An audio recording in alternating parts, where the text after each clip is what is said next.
ప్రైజ్లాడండి. అందరూ బాగున్నారా? ఈరోజు మరొక దేవుని వాగ్దానంతో ఇద్దరాన్ని మనం ప్రారంభించుకుందాము. గలతీయులకు రాసిన పత్రిక 6వ అధ్యాయము 7వ వచనాన్ని మనం చదువుకుందాము. మోసపోకుడి, దేవుడు వెక్కిరింపబడడు.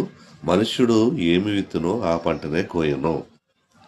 ఆ దేవుడు ఈరోజు మరొక వాగ్దానం మనకు చేస్తున్నాడు. మనుష్యుడు ఏమి విత్తుతాడో ఆ పంటనే కోస్తాడు.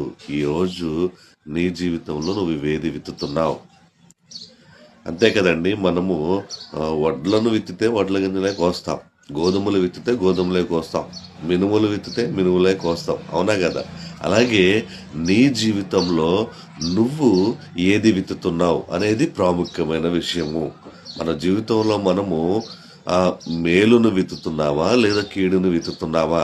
మన జీవితంలో మనము మేలుకరమైన పనులు చేస్తున్నామా లేదా కీడుకరమైన పనులు చేస్తున్నామా?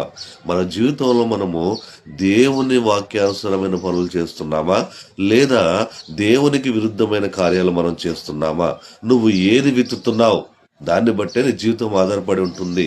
నువ్వు మేలును విత్తితే మేలునే కోస్తావు. అలాగే కీడును విత్తావనుకోండి, ఆ కీడే నీకు వస్తుంది. ఒకవేళ నువ్వు దేవుని చిత్తానుసారంగా నడుచుకుంటే దేవుని చిత్తానుసారమైన ఆశీర్వాదాలు నీకు వస్తాయి. ఒకవేళ దేవునికి విరుద్ధంగా వ్యతిరేకమైన పనులు నువ్వు చేస్తున్నావు అనుకోండి, ఆ శిక్ష నీకు వస్తుంది అని దేవుడు ఇక్కడ చెప్తున్నాడు. అలాగే నేను ముందుకు వెళ్తుంటే, ఏలయనగా తన శరీరేచ్ఛలను విత్తువాడు తన శరీరము నుండి క్షేమను పంట కోయను, ఆత్మను బట్టి విత్తువాడు ఆత్మ నుండి జీవమను పంటను కోయను. శరీరేచ్ఛల నుంచి నువ్వు వివేదిస్తావో శరీర కార్యాలే జరుగుతాయి. నువ్వు శరీరం నుంచి పాపం విత్తావనుకోండి, పాపమే నీ జీవితంలో జరుగుతుంది, శాపమే నీ జీవితంలో వస్తుంది. పాపం వల్ల వచ్చే జీతం ఏంటండి?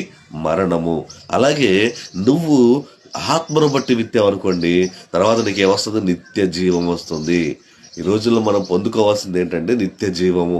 ఆ నిత్య జీవం పొందుకోవాలంటే ఆత్మను బట్టి విత్తాలి. ఆత్మను బట్టి విత్తాలంటే దేవుని వాక్యానుసారంగా, దేవుని చిత్తానుసారంగా నడుచుకోవాలి. ఈరోజు నిన్ను ఒకసారి ఆలోచించుకుందామా? మనం ఏమి విత్తుతున్నాము?